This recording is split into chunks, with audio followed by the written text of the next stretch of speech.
ሰላም ውድ የቲኤንቲ ኢትዮጵያ ቤተሰቦች እንዴት ናችሁ? ዛሬም በአዲስ ቪዲዮ መተናል። ዛሬው ክላሳችን የሚሆነው ስለ ቤዚክ ኢንተግሬሽን ሩሎች እናያለን። መሰረታዊ ኢንተግሬሽን ሩል የሚባሉ ደግሞ እንደማን እንደሆኑ ባለፈው በሁሉም ላይ ኦልሞስት በመሰረታዊ ህጎች አሏቸው ማለት እንዴት እንደሚሰሩ ላይክ ኦፕሬት እንዴት እንደሚደረጉ የሚለውን ሐሳብ ለመግለጽ ያህል ማለት ነው። ከዛ በፊት ግን ሰብስክራይብ ያላደረጋችሁ ሰብስክራይብ እንድታደርጉ ቤተሰብ እንድትሆኑ እናበረታታችኋለን። ምንም አይነት ጥያቄ፣ አስተያየት፣ ጥቆማ በዲስክሪፕሽን ላይ ባለው ኮሜንት መስጫ ሳጥን ላይ እንድትነግሩን፣ ካልሆነም ደግሞ ቲኤንቲ ቴሌግራም አድራሻ አለን። ቲኤንቲ ኢትዮጵያ ብላችሁ እዛ ላይ ልታደርሱን ትችላላችሁ። ሚስተካከል ነገር ካለ እንደዚህ ቢሆን የሚፈልጉት ነገር ካለም ደግሞ እዛ ላይ እንድታሳውቁን ይሁን። ወደ ክላሳችን ስንሄድ ቤዚክ ኢንተግሬሽን ሩልስ የምንላቸው ለምሳሌ ኢንተግሬሽን ስለ አንድ ፋንክሽን ያየን የነበረው ኢንተግሬት ስለማድረግ ማለት ነው። ስለ ኢንተግሬሽን እና ዲፈረንሺዬሽን ያለውን ልዩነት አይተናል። ኢንተግሬሽን አንድ ፋንክሽን ካለበት ወደፊት ፈቀቅ ማድረግ፣ ዴሪቬሽን ደግሞ ካለበት ወደኋላ እንደማለት እንደ ሐሳብ ደረጃ ይሄን አይተናል። ሁለት ፋንክሽኖች ኢንተግሬት ሲደረጉ ምን ይሆናሉ? ላይክ ዴሪቬት ሲደረጉ እንዳለው ሁሉ ኢንተግሬት ሲደረጉስ ምን ይሆናሉ የሚለውን ሐሳብ ስናይ let f and g be any two integrable function ሁለት ፋንክሽኖች አሉ። ማናማ የሚባል f እና g የሚባሉ ፋንክሽኖች እነዚህ ትሪግኖሜትሪክ ፋንክሽን ሊሆኑ ይችላሉ፣ ሎጋሪዝሚክ ፋንክሽን ሊሆኑ ይችላሉ፣ ፖሊኖሚያል ሊሆኑ ይችላሉ፣ ኮንስታንት ሊሆኑ ይችላሉ። እነዚህ ፋንክሽኖች ምንድናቸው ብለናል? ኢንተግሬብል ፋንክሽን ናቸው። ኢንተግሬብል ፋንክሽን ባለፈው ቪዲዮ ላይ ምን ለማለት ሞክረናል? ኢንተግሬብል ማለት ኢንተግሬሽኑ ኤግዚስት የሚያደርግ ማለት ነው።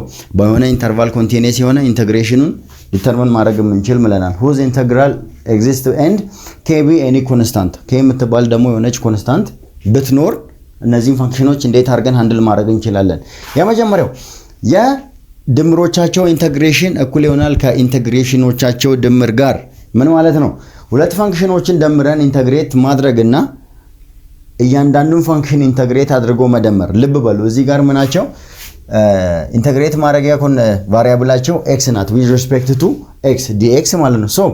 ሁለቱም ፋንክሽኖች መጀመሪያ ላይ ምን ማድረግ ደምሮ ኢንተግሬት ማድረግና እያንዳንዱን ፋንክሽን ከደመሩ በኋላ ለየብቻ ኢንተግሬት ማድረግ ምንድነው ብለናል? ተመሳሳይ ነው። አሁን let f of f plus g of x dx እኩል ይሆናል ይሄ ማለት ነው ኢንተግራልን ለእያንዳንዱ ፋንክሽን መከፋፈል ማለት ነው። ስለዚህ ቀጣይም ደግሞ ምንድነው መቀናነስ ነው፣ ሰብትራክሽን መቀነስ ማለት ነው። እነዚህም ሁለት ፋንክሽኖችን አቀናንሶ ኢንተግሬት ማድረግና እያንዳንዱን ኢንተግሬት አድርጎ ማቀናነስም ተመሳሳይ ነው፣ ምንም ለውጥ የለውም ማለት ነው። ሶስተኛው ደግሞ ኢንተግሬሽን ኦፍ f the derivative of f of x dx ማንን ይሰጠናል? ኦሪጂናል ፋንክሽንን ይሰጠናል። ምን ማለት ነው? መጀመሪያ ላይ f of x የሚባል ፋንክሽን ነበር። f of x የሚባል ፋንክሽን አለ። ከዛስ ዴሪቬት አደረግን ወዴት? ወደ ኋላ። አያችሁ ወደ ኋላ ዴሪቬት ስናደርግ ምን መጣ? the derivative of f of x ይሄው f of x የሚባል ፋንክሽን ነበረን። ዴሪቬት አደረግነው ወዴት? ወደ ኋላ። ከዛስ ኢንተግሬት አደረግነው። ኢንተግሬት ማድረግ ማለት ነው ወደ ፊት መመለስ ነው። ይሄው ከዚህ ወደዚህ ሲመለስ ማንን ይሰጠናል? ኦሪጂናል ፋንክሽንን ይሰጠናል። ሐሳቤ ግልጽ ነው? ምንድነው ያደረኩት? የሆነ ፋንክሽን አለን f of x የሚባል ፋንክሽን። መጀመሪያ ላይ ይሄ f d by dx of f of x እንደማለት ነው። ይሄ ፋንክሽን ዴሪቬት ተደረገ። መጀመሪያ ላይ ዴሪቬት ተደረገ ማለት አንድ ስቴፕ ወደ ኋላ ሄደ ከነበረበት። f of x የሚባል ፋንክሽን ነበረ፣ ዴሪቬት ተደረገ፣ f of x ሆነ። ከዛስ ኢንተግሬት ተደረገ። ኢንተግሬት ነሰንስ ያንን ፋንክሽን በሄደበት ሬት ወደፊት መመለስ ማለት ነው። ምን ይሆናል ማለት ነው? the derivative of ይሄ ማለት ማንን ዴሪቬት ብናደርግ ነው f derivative of x የምናገኘው ማለት ነው ባጭሩ። አያችሁ ኢንተግሬሽን ውስጥ የሆነ ፋንክሽን ከተቀመጠ ኢንተግሬሽን ብሎ የሆነ ፋንክሽን ካለ by with respect to x ምናምን የሚል ሐሳብ ሊኖር ይችላል። ይሄ ፋንክሽን ማለት ማንን ዴሪቬት ብናደርግ ነው ይሄን የምናገኘው ነው ጥያቄው። ካውንተር ነው። ይሄን ልናገኝ የምንችለው ማንን ዴሪቬት ብናደርግ ነው? f of x ነው ዴሪቬት ብናደርግ the derivative of f of x እናገኛለን ነው። ሌላኛው ደግሞ በኮንስታንት ማባዛት ለውጥ የለውም። ኮንስታንቱ ኢንተግሬት አሁን ከእንትን ጋር እንዳይያያዝባችሁ። ይሄ ኬ ማለት መልቲፕል የሚደረግ ኮንስታንት ነው እንጂ ከኢንተግሬሽኑ የምትወጣው ያቺ ኮንስታንት አይደለችም። ማለት ዴሪቬት ስትደረግ እየጠፋች የነበረችዋን ሲ ታስታውሷታላችሁ። ማለት ዴሪቬት ሲደረግ የሚጠፉ ኮንስታንቶችን እነዛ ሁለት ዴሪቬት ሲደረግ 0 ነው፣ 5 ፓይ ምናምን እነዚህ 0 ናቸው። ሶ ይሄ ኮንስታንት ከሱ ጋር አይደለም። ኢንተግሬት ሲደረግ የሚወጣው ኮንስታንት ራሱን የቻለ አለው። እዚህ ጋር ያው ፕላስ ሲ የሚሉ ሐሳቦች አሉ። ምንድነው ማወቅ ያለብን? ምክንያቱም ሲ ማለት ዴሪቬት ሲደረግ የሚጠፉ ኮንስታንቶች ስላሉ እሱን ለማሳየት ያህል ነው። ሶ ሌላኛው ደግሞ ኢንተግሬሽን ኦፍ x the power of n by dx አሁን ፓወር ፋንክሽን ነው። ይሄን ፋንክሽን ኢንተግሬት ማድረግ ማለት ምን ማለት ነው? ፓወር ፋንክሽን ኢንተግሬት ለማድረግ ደሞስት ቀላሉ ፋንክሽን። ሶ ፓወሩ ላይ አንድን ጨምረና ፓወሩን እንደምራለን። ለምሳሌ ፓወሩ 10 ከሆነ መጀመሪያ ላይ ይሄን ፋንክሽን 10 ቢኖረው ይሄን ኢንተግሬት ማድረግ ማለት ማንን ዴሪቬት ብናደርግ ነው x the power of 10 የሚሰጣን ማለት ነው ባጭሩ። ሶ ምን እናደርጋለን? x the power of 10 ሲደመር 1 11 ኦቨር ስንት 11 እዚህ ጋር ያለውን ፓወር ኦቨር እናደርጋለን። ለምን ዴሪቬት ስናደርግ ይሄ 11 ከዚህ ውስጥ ምን ይሆናል? ለምሳሌ ይሄን ዴሪቬት እናድርግ። ይሄን ዴሪቬት ስናደርግ እቺ 11 ምን ትሆናለች? ትወርዳለች። ከዛስ x the power of ስንት ይቀራል? 10 ኦቨር 11 እቺ 11 በዚህ 11 ምን ትሆናለች? ትጠፋለች። ምን ይቀራል? ይሄ። ስለዚህ ይሄን ፋንክሽን ዴሪቬት ስናደርግ x the power of 10 ይሰጣል ነው ሐሳቡ። ሶ ይሄ ኦቨር የሚደረግበት ምክንያት እቺ n+1 ለምን መጣች ከተባለ በኋላ ላይ ዴሪቬት ሲደረግ ለምሳሌ ይሄን ፋንክሽን ራሱ ዴሪቬት ብናደርገው ምን ይሆናል? ልብ በሉ እዚህ ጋር n+1 ነው ያለው n ዲፈረንት ፍሮም -1 ምክንያቱም ዲኖሚኔተር ላይ 0 መኖር ስለማይችል ወይንም ስለሌለበት አንዲፋይንድ ስለሚያደርጉ። ሶ ለምሳሌ ይሄን ፋንክሽን ዴሪቬት ስናደርገው ማንን መስጠት አለበት? ኢነር ፋንክሽኑን x the power of n መስጠት አለበት። እንዴት? x the power of n+1 ኦቨር n+1 ይሄን ዴሪቬት ስናደርገው with respect to ማ x። ሶ ይሄ n+1 ፓወሩ ምን ይሆናል? ይወርዳል። ወዴት? ወደ ፊት ለፊት n+1 ታይምስ x the power of n ከn+1 ሲቀነስ 1 ከn+1 ሲቀነስ 1 n ይቀራል። ይሄው 1 1 እዚህ ጠፋና ኦቨር ምን ነበረን ከስር n+1 ይሄ n+1 በዚህ ሲጠፋ ምን ይሆናል? x the power of n። ሶ ይሄ ፋንክሽን ስለ ኢንተግሬሽን ሲነሳ በቃ ሐሳባችሁ ጭንቅላታችን ላይ መምጣት ያለበት ሐሳብ ምንድነው? ኢንተግሬሽን ውስጥ ያለ ፋንክሽን ይሄ ማንን ዴሪቬት ብናደርግ ነው ይሄን ሊሰጠን የሚችለው ነው ጥያቄው። በቃ ይሄን ማንን ዴሪቬት ብናደርግ ነው ይሄን ሊሰጠን የሚችለው ነው ሐሳቡ። ሶ ማንን ዴሪቬት ብናደርግ ነው 1/x ሊሰጠን የሚችለው? ከቻፕተር 4 ማንን?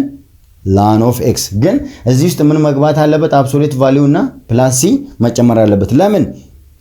ዴሪቬት ሲደረገው የሚጠፉ ኮንስታንቶችን እዚህ ውስጥ ላንን አብሶሉት ቫልዩ ኦፍ መግባት አለበት። ለምን? ፖዚቲቭ መሆን ስላለበት። ምክንያቱም ታስታውሳላችሁ ስለ ሎጋሪትሚክ ፕሮፐርቲ ስናወራ x ግሬተር ዛን 1 መሆን ስላለባት። ሶ አብሶሉት ቫልዩ ውስጥ ገባ ማለት ኔጌቲቭ የመሆን እድሉ በጣም ጠባብ ነው። ሶ ቤዚክ ኢንተግሬሽን ሩልስ የሚባሉት እነዚህ ናቸው። አሁን ይሄን ጥያቄ እንስራ ከተባለ መጀመሪያ ላይ ምንድነው የምናደርገው? ይሄ የመጣበት ሐሳብ ፋንክሽኖች ተመሳሳይ ላይሆኑ ይችላሉ። ለምሳሌ ሎጋሪትሚክ ፋንክሽንን ከትሪግኖሜትሪክ ፋንክሽን ደምረን ኢንተግሬት ልናደርግ እንችላለን። ሌላው ደግሞ እንደዛው ፖሊኖሚያልን ከትሪግኖሜትሪክ ጋር ደምረን ልንሰራ እንችላለን። ሶ እያንዳንዱን እንደዚህ መስራት የተፈለገበት ምክንያት አይደንቲካል ያልሆኑ ፋንክሽኖችን ስንሰራ የተለያየ ፕሮፐርቲ ስለሚኖራቸው መደመር ስለማንችል ነው። ሶ ለምሳሌ እዩ ኢንተግሬሽን ኦፍ x plus sin x by dx ይሄ እንደዚህ ይሄን ፋንክሽን ሊሰጥ የሚችል ምን ተደርጎ ዴሪቬት ተደርጎ ማን ነው ጥያቄው። ስለዚህ ይሄን ለመስራት ምንድነው የምናደርገው? ለየብቻ ኢንተግሬት እናደርጋለን። ምክንያቱም እነዚህን ሁለት ፋንክሽኖች ይሄ ፖሊኖሚያል ነው፣ ይሄ ትሪግኖሜትሪክ ነው፣ አንድ ላይ መስራት ስለማይቻል ሶ የቱን ፕሮፐርቲ እንጠቀማለን? ይሄ ሲቀነስ ሲሆንም ተመሳሳይ ነው። ሶ ምንድነው የምናደርገው? ኤክስን ኢንተግሬት ስናደርግ ምንድን አሁን ዴሪቬት ተደርጎ ኤክስ ሊሰጠን የሚችል ፋንክሽን ማን ነው? ያው ሶ ኢንተግሬሽን ኦፍ ኤክስ ፕላስ ሳይን ኤክስ ባይ ዲኤክስ ሐሳቡ ምንድነው? ይሄን መበታተን እንችላለን። ኢንተግሬሽን ኦፍ ኤክስ ባይ ዲኤክስ ፕላስ ኢንተግሬሽን ኦፍ ሳይን ኤክስ ባይ ዲኤክስ። ያው አሁን ይሄ ማለት ኢንተግሬሽን ኦፍ ኤክስ ባይ ዲኤክስ ማለት ምን ማለት ነው? ማንን ዴሪቬት ብናደርግ ነው ኤክስ ሊሰጠን የሚችል ነው። ከዛ ምን እናደርጋለን? ይሄን ለመስራት ሲንስ ይሄ ፖሊኖሚያል ስለሆነ x ዘ ፓወር ኦፍ ስንት አለው 1 ፕላስ 1 ኦቨር 2 ምን ይሆናል x ስኩዌር ፕላስ 2 ይሄን ዴሪቬት ስናደርግ ምን መስጠት አለበት እቺን x መስጠት አለበት እንዴት ቼክ እናድርግ x ስኩዌር ኦቨር 2 ይሄን ዴሪቬት ስናደርግ 2 x ዘ ፓወር ኦፍ ከዚህ ውስጥ አንድ እንቀንሳለን ኦቨር 2 ይሄ ሁለት በዚህ ይጠፋል x ዘ ፓወር ኦፍ 1 ልክ ነው ስለዚህ የዚህ ቫልዩ ምንድነው x ስኩዌር ፕላስ 2 አሁን ማንን ዴሪቬት ብናደርግ ነው ሳይን ኤክስን ማግኘት የምንችለው ለምሳሌ ሳይን ኤክስን ዴሪቬት ስናደርግ ማንን እናገኛለን ኮስ ኤክስን ዴሪቬት ስናደርግ ማንን እናገኛለን ማይነስ ሳይን ኤክስን ልብ በሉ አሁን ምንም አይነት ፋንክሽን የለም ኮስ የሆነ ፋንክሽን ወስደን ሳይን ኤክስን ሊሰጠን የሚችል ነገር ግን ለምሳሌ ይሄ ኮስ ኤክስን ዴሪቬት ስናደርግ ኔጌቲቭ ኦፍ ሳይን ኤክስ የሚባል ቫልዩ ይሰጠናል እንጂ ዴሪቬት ሲደረግ ሳይን ኤክስ ይሰጣል የሚባል ፋንክሽን የለም አሁን ብልጠት መጠቀም ያለብን የቱ ጋር ነው እዚህ ጋር ነው አሁን ኮስ ኤክስን ዴሪቬት ስናደርግ ማይነስ ሳይን ከመጣ ማይነስ ኮስ ኤክስን ዴሪቬት ስናደርግ ምን ይመጣል ፖዚቲቭ ሳይን ኤክስ ለምን ኮስ ዴሪቬት ሲደረግ ማንን ስለሚሰጥ ሳይን ኤክስን ስለሚሰጥ ማይነስ ሳይን ኤክስን ስለሚሰጥ ሶ ማይነስ ታይም ማይነስ ከሳይን ኤክስ ጋር እዚህ ጋር እንመጣና ፕላስ ማንን ዴሪቬት ብናደርግ ነው ሳይን ኤክስ ሊሰጠን የሚችለው ኔጌቲቭ ኦፍ ማይነስ ኮስ ኤክስን ማለት ነው ፕላስ የሆነ ኮንስታንት ምክንያቱም እነዚህ ኮንስታንቶች በኋላ ሲጠፉ ዜሮ ስለሚሆኑ ሶ አሁን ይሄን ፋንክሽን ማለት ምን ማለት ነው ይሄ ፋንክሽን ዴሪቬት ሲደረግ የውስጡን ፋንክሽን ይሄን ፋንክሽን ይሰጠናል ማለት ነው ሶ ቼክ እናድርግ x ስኩዌር ፕላስ 2 ዴሪቬት ስናደርግ ልክ ነው x ይሰጣል ማይነስ እቺ ማይነስ ናት ሶ ማይነስ ኮስን ዴሪቬት ስናደርግ ምን ይመጣል ማይነስ ሳይን x ፕላስ the derivative of constant 0 x minus time minus plus sin x ይሄ ፋንክሽን እውነት ልክ ነው x ስኩዌር ኦቨር 2 ማይነስ ኮስ x ፕላስ c ዴሪቬት ሲደረግ ማንን ይሰጠናል ማለት ነው x ፕላስ sin x ይሰጠናል ማለት ነው ሶ በዚህ መሰረት እነዚህን ፕሮፐርቲዎች ቤዚክ ፕሮፐርቲዎችን ተጠቅመን መስራት እንችላለን ያው አሁን ዲፈረንሺዬሽን እና ኢንተግሬሽን በጣም ፍጹም ቁርኝት ነው ያላቸው ሶ ለምሳሌ ኢንተግሬሽን እና ዴሪቬቲቭ ለመስራት የሳይን ኤክስን ዴሪቬት ስናደርግ ኮስ ኤክስን እንደሚሰጥ ካወቀን ምንድነው የምናደርገው ኢንተግሬሽን ኦፍ ኮስ ኤክስ ማንን ነው የሚሰጠን ማለት ነው ማንን ዴሪቬት ብናደርግ ነው ኮስ ኤክስን ሊሰጠን የሚችል ነው ሐሳቡ ጥያቄው ማን ነው ማለት ነው ሳይን ኤክስ ፕላስ ኮንስታንት እንደዚህ ብለን ማወቅ እንችላለን ሶ ዴሪቬቲቭን ካወቀን at the same time ኢንተግሬሽን ማወቅ እንችላለን ሶ የዛሬው ክላሳችን ይሄንን ይመስላል ለማየት የሞከርነው ቤዚክ ኢንተግሬሽን ሩልስ የሚባሉትን ሐሳቦች ነው ምንም አይነት ጥያቄ አስተያየት ጥቆማ ካለ ሐሳብ ካለ እንቀበላለን ደህና ሁኑልን